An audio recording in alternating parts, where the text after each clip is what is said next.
5280 Sports Network on a Monday. How are you? It is your Morning Minute. Nate Lundy, Shawn Drotar. Thanks for stopping by. Shawn, overall a successful homestand for the Rockies. What's your take? Yeah, I think it's a B minus. They didn't really lose any of the series, obviously. They did split with the Dodgers, fortunately, by getting the Mother's Day win, and an emotional one for Antonio Senzatella, who lost his mother last year. So sort of the way it broke down, where he ends up drawing the Mother's Day start, was not his best game by any stretch. But as we've talked about, when you play against a good team, and especially in Coors Field, Nate, sometimes all you have to do is outlast the other starter, and Senzatella did do that. Yeah, outlast might be the best way to be able to put it in terms of overall just the four-game series against the Dodgers. I think you saw maybe an emotional piece of the end of the series with the Dodgers, and we talked about this morning on the radio, Shawn.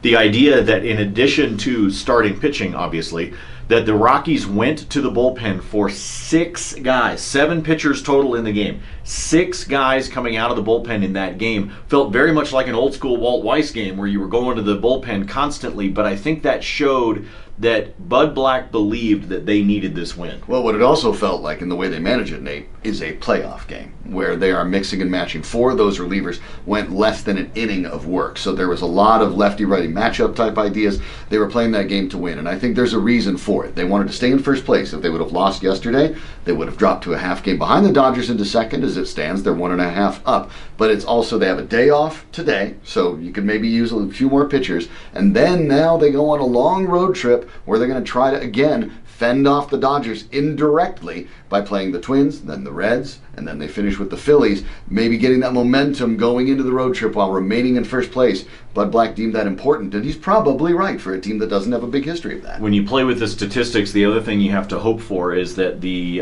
numbers that we have seen recently out of Carlos Gonzalez are going to continue. His overall batting average is still .213. However, if you start to break it down in chunks, you can see that there's some momentum swinging the other way. They need that, not just at Coors, but they need it on the road. They've been very successful on the road so far this season, but this 10-game series that's about to begin after an off day today is a big deal, in part because they have the day off today. They don't have another day off for 3 weeks after today. So it's another one of those long stretches where guys, if you can get in a rhythm, and maybe Cargo's going to do that, that could help big time. Yeah, batting over 300 over the last 7 games. It's not a huge explosion, but it is getting better. And then they're getting contributions from a couple other guys. Pat Valaika, filling in for shortstop for Trevor Story. 2 home runs yesterday. He's been very good helping them out as well. So they're going to need that support. The offense has got to get going, and then most importantly, it's got to be Tyler Chatwood and Tyler Anderson, the 2 guys that lost to the Dodgers. Again, the rookies, Senzatella, Freeland, Marquez, they've been getting it done.